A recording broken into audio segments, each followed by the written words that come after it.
I was looking through some old archives recently and stumbled upon a photo of myself from about 10 years ago. It was taken right after a motorcycle race. I'm standing there covered in track grime and sweat, holding a cheap plastic trophy with this look of absolute manic triumph on my face. I remember exactly what I was thinking in that moment. I felt like a modern-day gladiator.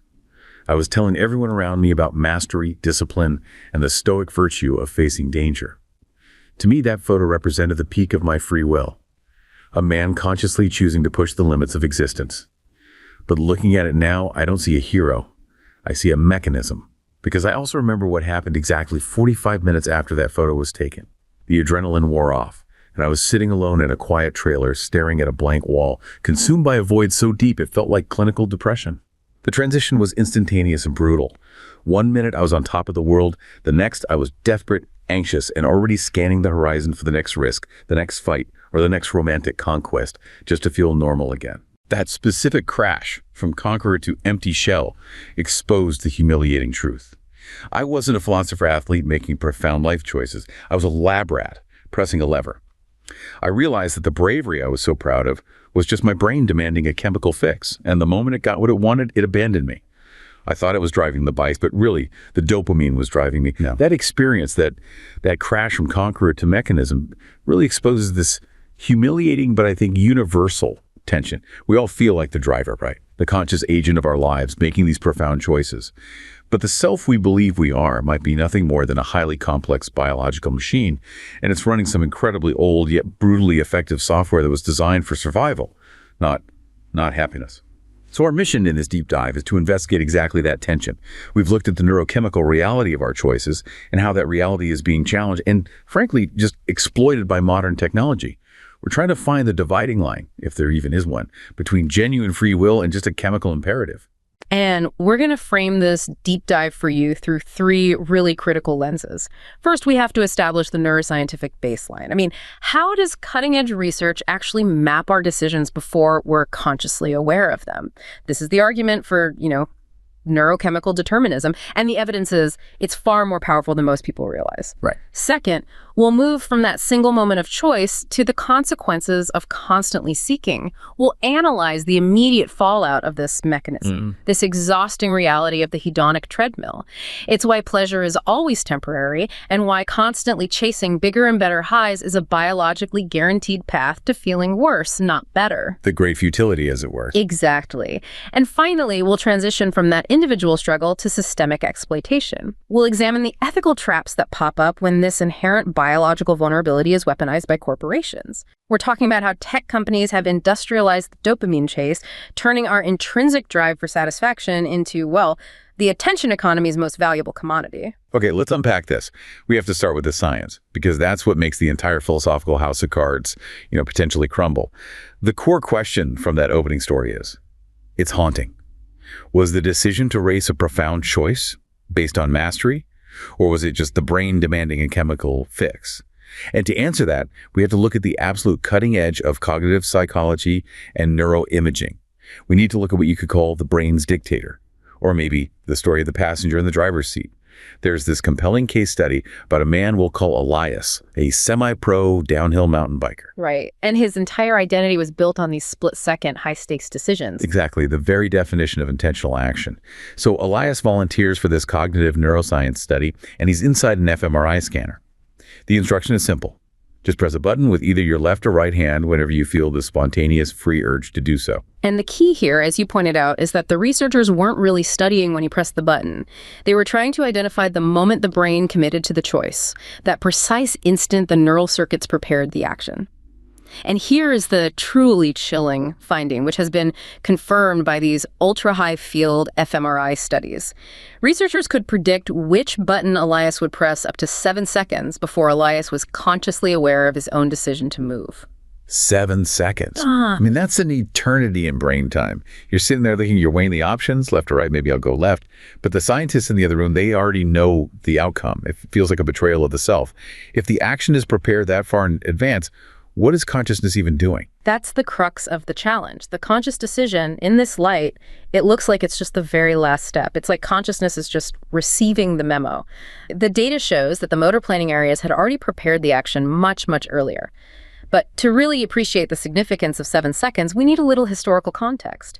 This challenge to free will isn't new, it's just been vastly accelerated by technology. So this wasn't the first time this was studied. Not at all. Decades ago, this line of research began with studies using EEG, looking for what's called the readiness potential, or in German, the Bereitschaftspotential. Researchers found this slow, negative shift in brain activity that consistently happened right before any voluntary movement. And critically, it preceded the subject's conscious intention to move by hundreds of milliseconds. How long before? Typically about 350 to 500 milliseconds, so almost half a second.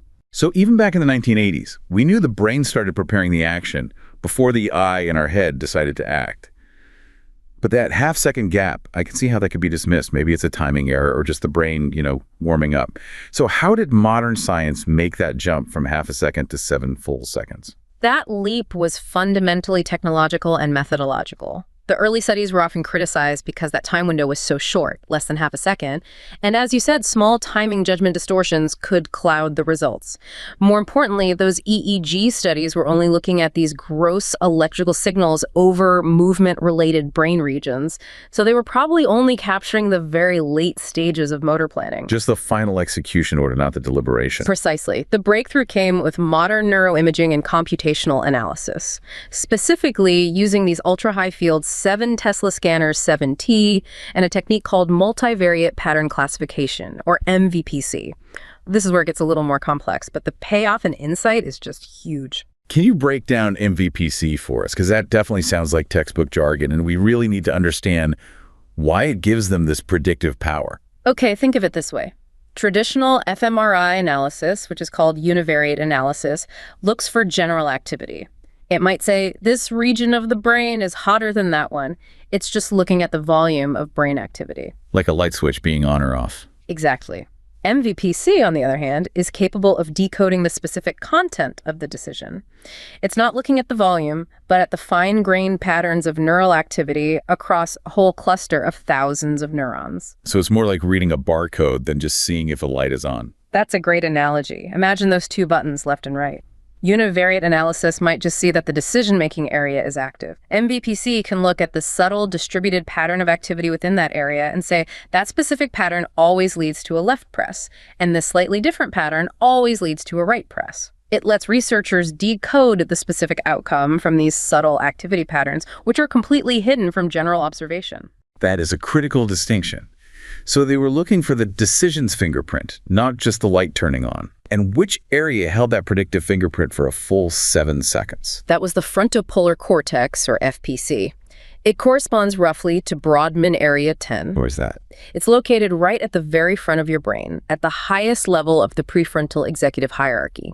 It's widely believed to handle the most abstract forms of cognitive control, high-level planning, and maintaining long-term goals or intentions. The research showed that the activity patterns in the FPC became increasingly similar and stable the closer the subject got to the moment of their conscious decision. What does that stability mean? The interpretation here is crucial. It suggests a slow, unconscious diffusion process toward a final choice. The brain is slowly gathering evidence, filtering information, and kind of settling on an outcome deep in the FPC long before the conscious mind registers, okay, I think I'll push left now. So the FPC is the long-term strategic planner, quietly running calculations based on past experience and current biological needs. And the motor cortex is just the department that executes the memo once the decision has reached a stable threshold. It makes consciousness feel like a redundant observer, merely tasked with creating the story that explains the choice after the fact, like a press secretary for the brain. Precisely. And what drives those calculations in the FTC, linking past actions to future intent? Dopamine. Dopamine. We have to connect this FPC decision-making process to the core engine of motivation, the mesolimbic dopamine pathway. Dopamine is a neurotransmitter that's central to the reward system. It's released in response to rewarding stimuli, whether that's food, a social interaction, sex, or the rush of competition, like the racing you described in the opening. But dopamine's primary role isn't to create liking or happiness. Its role is to encode salience, to signal that something important just happened that needs to be repeated. It's the motivational molecule. Let's do that again. Signal. Exactly. Dopamine motivates the intense desire to repeat a behavior by reinforcing the link between the action and the reward, often completely unconsciously. This is how habits, And more destructively, compulsions and addictions are formed. So Elias the mountain biker or you on the motorcycle, you felt like you were exercising free will and mastery. But the scientific implication is that you were executing a choice already prepared by the FPC, a choice that was reinforced over years by neurochemical conditioning designed to pursue the next high, independent of any philosophical virtue. And the moment the rush stopped, the neurochemistry signaled that the pursuit had to immediately begin again. That sets us up perfectly for the next crucial question. If the choice is determined and the reward is temporary, what keeps us stuck in this loop? It's that exhaustion described in the opening, the crash into the void, forcing an instantaneous scan for the next hit, that feeling of running endlessly without gaining any ground. Here's where it gets really interesting. The hedonic treadmill speeds up. This feeling of the great futility is the perfect illustration of hedonic adaptation, what we commonly call the hedonic treadmill. Right. The core idea of this theory is that humans are neurologically and psychologically engineered to quickly return to a relatively stable baseline level of happiness. And this happens regardless of experiencing major positive or negative life changes. You win the lottery, you're ecstatic for maybe 6 months, and then, you're back to your baseline. You suffer traumatic setback, you grieve, and then you slowly recover back to your baseline. Why are we built this way? It seems almost cruel to deny us lasting happiness from genuine success. It is harsh, but evolutionarily, it's genius. Evolution hates a satisfied, complacent organism. If a human were permanently happy and content after finding a food source or achieving a specific status, they would just stop seeking resources. They'd stop innovating, stop adapting to new threats. So restlessness is a survival trait, a powerful survival trait. The treadmill mechanism ensures that as a person gains success or money or status, their expectations and desires rise right in tandem. The result is no permanent net gain in happiness. And we have empirical evidence for this going back to the 1970s. The original studies on groups like major lottery winners and severe accident victims showed that while the events had these immediate massive impacts on mood, their happiness levels generally returned to a baseline within a few years after the initial shock wore off. And how does that happen? The recovery process involves two key areas. There are cognitive changes, where we shift our goals and values, and then there are the critical neurochemical processes of desensitization. Our homeostatic machinery is designed to actively prevent persistently high levels of intense positive feelings. You mentioned there are 3 specific types of adaptation processes, and I think it's crucial we slow down and detail those, because they dictate how we respond to daily life, not just these huge, catastrophic events. Absolutely. The first type is shifting adaptation levels. This is probably the most common one you experience. Imagine you get a significant salary raise. Yeah. You initially feel great, a spike in positive emotion, but you quickly habituate to the larger salary. That new amount becomes your new normal, your new baseline. The adaptation level has shifted, but your sensitivity to change remains the same. You still get a thrill from a sudden, unexpected holiday bonus, even if the new baseline salary no longer produces daily joy. So you get used to the new reality, but you're still wired for the surprise. Exactly. The second process is desensitization. This is a reduction in sensitivity overall. It's often seen in high-risk professions or, tragically, in contexts like war zones. People become desensitized to destructive or traumatic events that were once shocking and emotionally overwhelming. It's a psychological and neural dampening mechanism. It is. And in the context of pleasure, if you continuously flood your reward circuits with massive amounts of stimulation, say extreme sports or powerful drugs, you physically reduce the sensitivity of those neural receptors. You require a higher dose next time just to feel anything. That sounds like a guaranteed path to depletion. You're constantly requiring a bigger hammer to hit a duller and duller nail. Precisely. And the third type is sensitization, which is often misunderstood. This is an increase of hedonic response from continuous exposure, leading to increased pleasure and selectivity. Think of an experienced sommelier or a food connoisseur. Ah, okay. Their baseline appreciation might be higher, and they derive this intense, nuanced pleasure from very specific stimuli.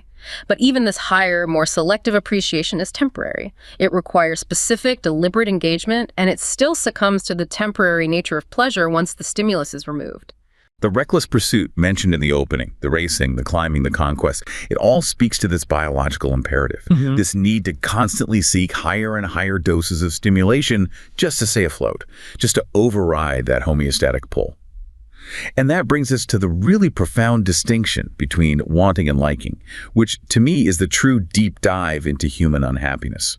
The experience of the crash, that immediate shift from the conqueror's high to the anxious search for the next fix, it makes the distinction between wanting versus liking the cruelest discovery of all. The high-risk activities weren't chosen for virtue, but for that flood of neurochemicals, the temporary fix. This neuroscientific separation is foundational to understanding compulsion, addiction, and that emptiness you feel right after achieving a major goal. Wanting is driven almost exclusively by dopamine. It is the intense, persistent need, the pursuit, the anticipation, the promise of satisfaction, the drive. When we see food or anticipate a social reward, dopamine spikes, and it compels us to move. Liking, conversely, is handled by completely different, much smaller regions of the brain known as hedonic hotspots. Liking is the temporary lived experience of pleasure itself, that short burst of satisfaction that occurs during consumption. So, to use a simple example, dopamine makes you want to tear open the candy bar wrapper and shove it in your mouth. That intense pursuit is the wanting.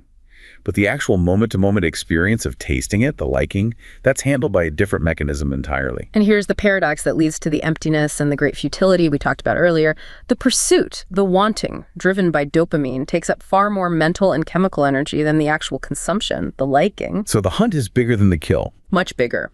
Dopamine is the energy of the search, the compulsion to keep moving forward, even if the reward itself is inherently disappointing or anticlimactic. Once the goal is achieved and the liking wears off, the dopamine system, which is still calibrated for seeking, immediately shifts focus to the next target. The body's homeostatic processes ensure pleasure is temporary. You can't hack the system with sheer force or perpetual stimulation because the neural receptors simply become desensitized. The system, designed for a world of scarcity, ensures you remain restless and hungry. This realization changes the entire concept of the struggling individual. It moves the narrative, as we see in the story of Marcus, the treadmill mechanic, from one of purely psychological tragedy to one of pure neurochemical engineering. Marcus was a high-frequency day trader. His risk-taking behavior in the financial markets, the thrill of the rapid gain, the panic of the rapid loss, was functionally identical chemically to the rush the race car driver felt. He was chasing the same high, just with stocks instead of horsepower. Exactly. And like the athlete, Marcus felt the same crushing void after every successful trade. Traditional models would treat his compulsion as a purely psychological failing, maybe a lack of willpower, or some unresolved trauma leading to risk-seeking. But his profound breakthrough came when he realized his problem was not a spiritual lack, but a physiological state. He was chemically depleted and suffering from a profoundly dysregulated reward system. When a person engages in these highly stimulating behaviors, whether through substances or extreme behaviors like day trading or high-stakes racing, the reward circuit is just flooded. Dopamine release can be 10 times greater than what occurs with a natural reward like food.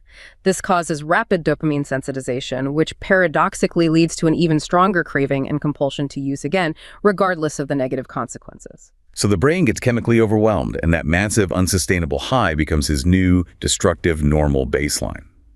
But when he stops, the crash is catastrophic because the system has downregulated itself so severely. Exactly. The body attempts to restore balance by lowering the number or sensitivity of dopamine receptors. It's a process called downregulation. This leads directly to the slump, the clinical depression, and a state of profound anhedonia, the inability to feel pleasure from naturally rewarding activities. So normal life feels gray. Completely gray. Because the high reward circuit has been hijacked, mundane, healthy activities like spending time with family or enjoying a quiet moment no longer produce enough dopamine to register as rewarding. So Marcus needed a treatment evolution.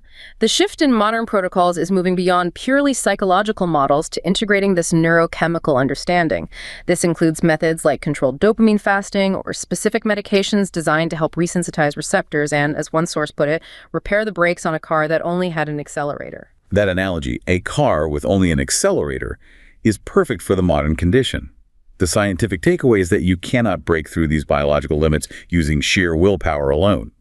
The chemical and physical limits set by ion channel properties and neurotransmitter kinetics ensure that chronic overstimulation leads only to diminished returns and eventual collapse. The realization that our structure is designed for restlessness and to betray us for the benefit of species survival is vital.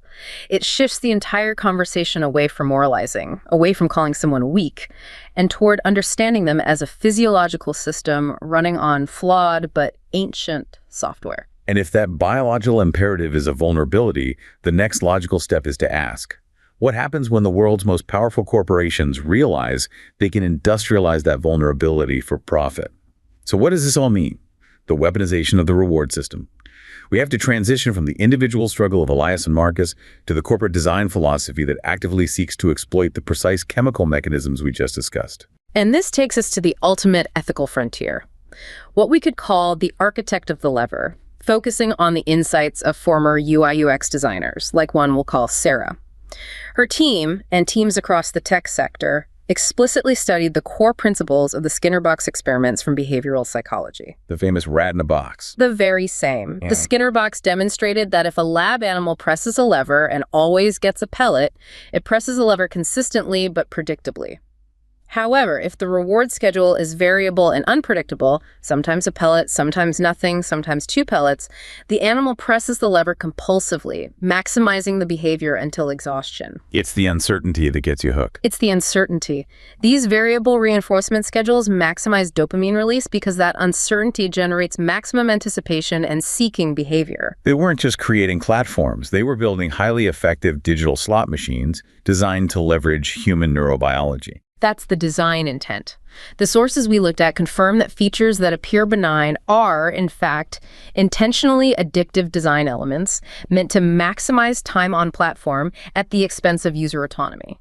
These are not mistakes. They are highly successful engineering solutions. Let's look at some specific design choices. Take the infinite scroll and pull to refresh. This is pure Skinner box mechanics in action. The inventor of the infinite scroll feature has actually expressed deep regret over its impact. You swipe down and you never know what's coming next. Right. It might be a rewarding social post, it might be an ad, or it might be a boring update. But that uncertainty, that variable reward, encourages compulsive scrolling and creates a fundamentally frictionless experience that makes it hard to stop. Former Google design ethicist Tristan Harris emphasized that each swipe down is like pulling the slot machine lever. The design leverages unpredictability to keep people drawn in. And the incessant badges and pings, the constant interruptions that dominate our focus, they exploit the same basic system. Exactly. Push notifications are intermittent and unpredictable, a mix of genuinely important messages and utterly meaningless pings. Designers use these variable, intermittent rewards to continuously exploit our seeking mechanisms. Every time your phone pings, the app is effectively calling you back for another dopamine hit of social stimulus. We are trained to check, to seek, and to respond. And the most potent mechanism of all is the like button. It's the chemical currency of the social validation feedback loop.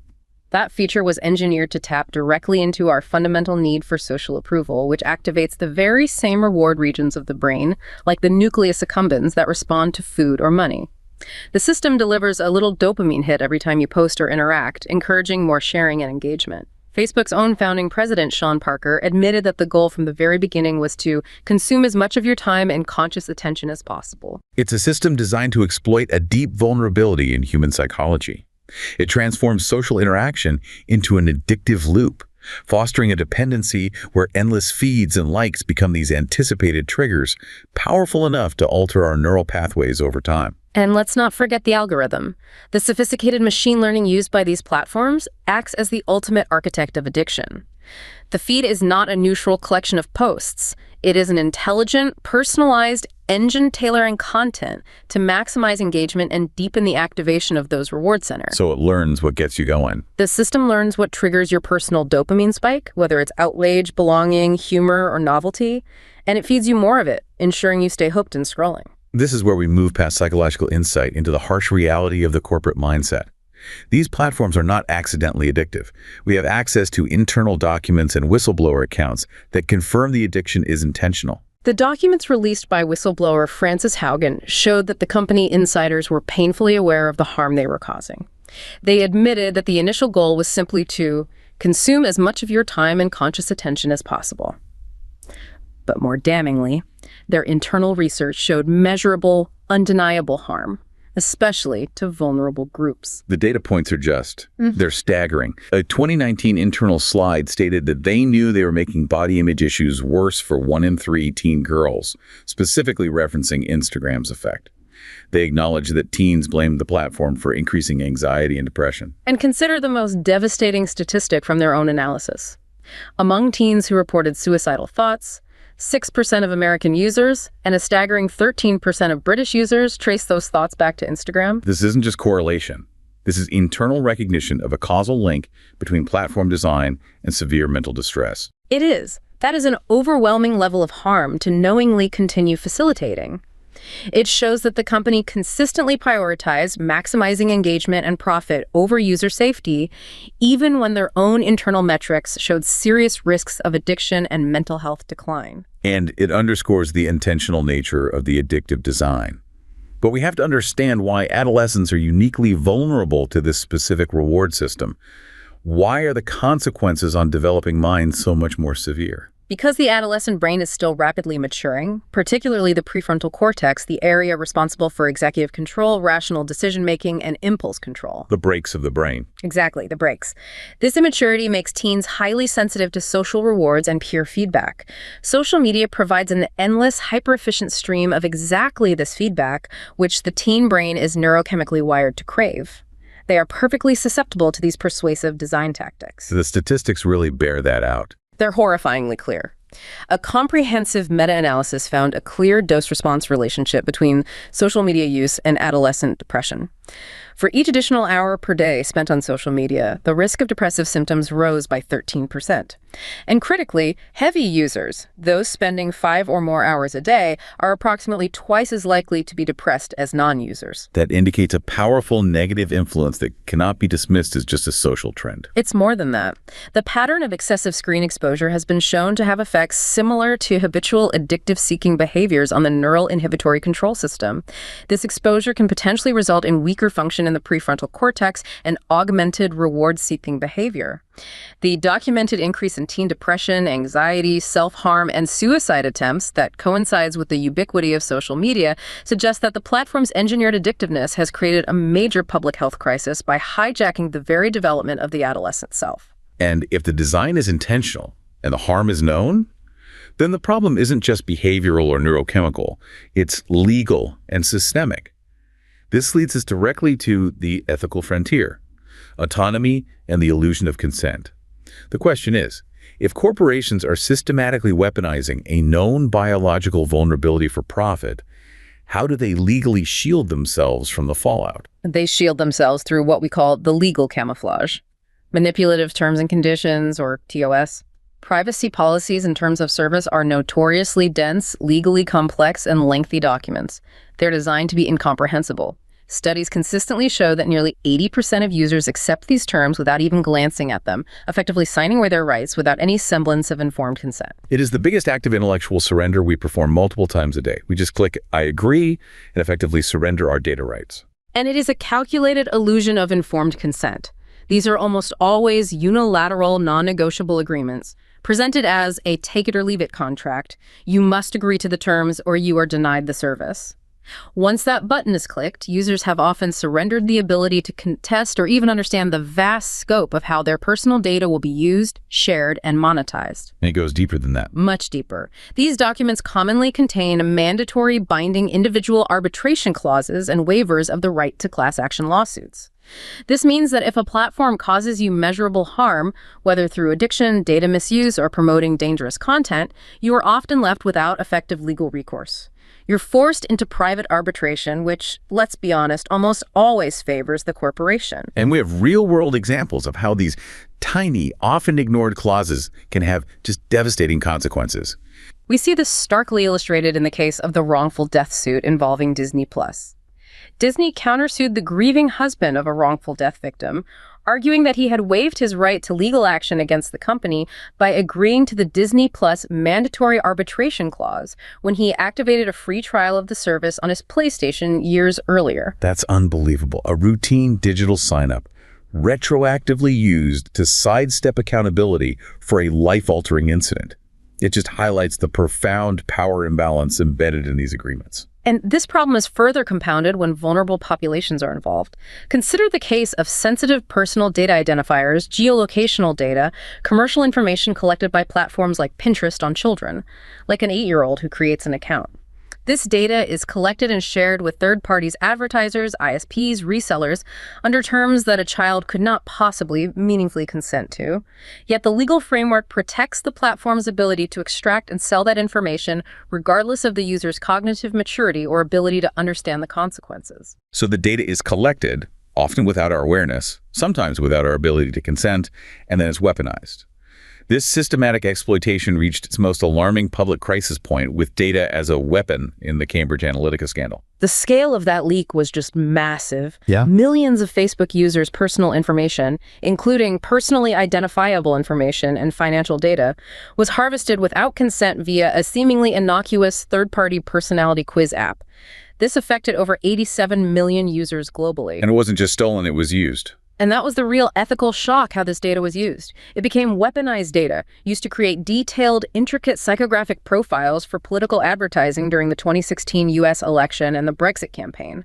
Psychographics go beyond basic demographics. They categorize you based on personality traits, values, interests, and lifestyles, all derived from your online behavior. This essentially allowed political campaigns to send hyper-targeted, emotionally manipulative ads directly to individuals specifically profiled as vulnerable to that type of message.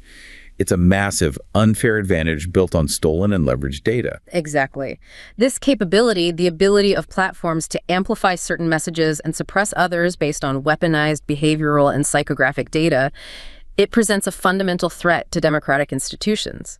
The entire information environment that shapes public opinion can be secretly manipulated by data exploitation and algorithmic amplification. How can voting ever be truly fair again when the information that shapes our fundamental opinions is controlled and tailored by platforms prioritizing profit and engagement?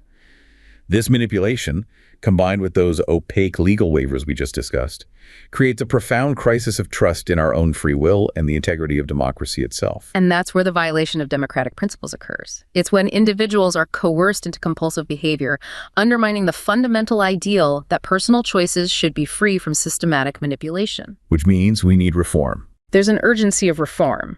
We need higher ethical standards that limit these addictive design elements. The current situation creates a stark double standard. Researchers studying social media for academic purposes are often rigorously monitored for data use and privacy, yet the multi-billion-dollar platforms themselves are given free rein to collect, sell, and monetize data without comparable oversight or accountability.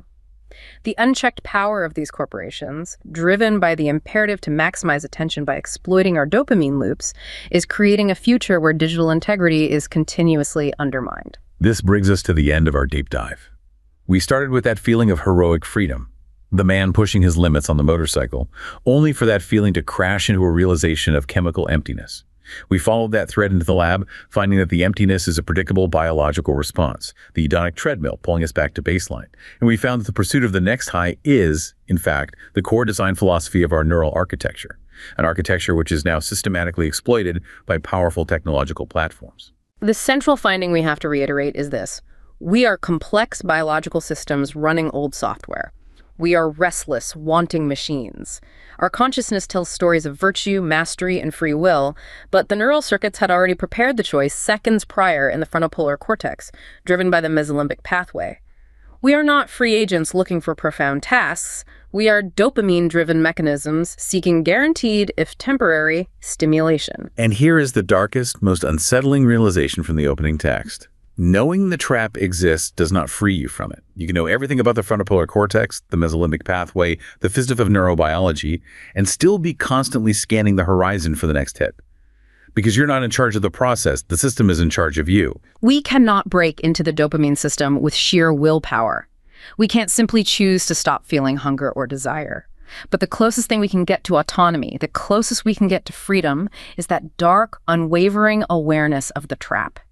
That realization that we are stuck in a recursive loop of our own minds, aware of how the engineering works, but unable to simply willpower our way out, that is the necessary foundation.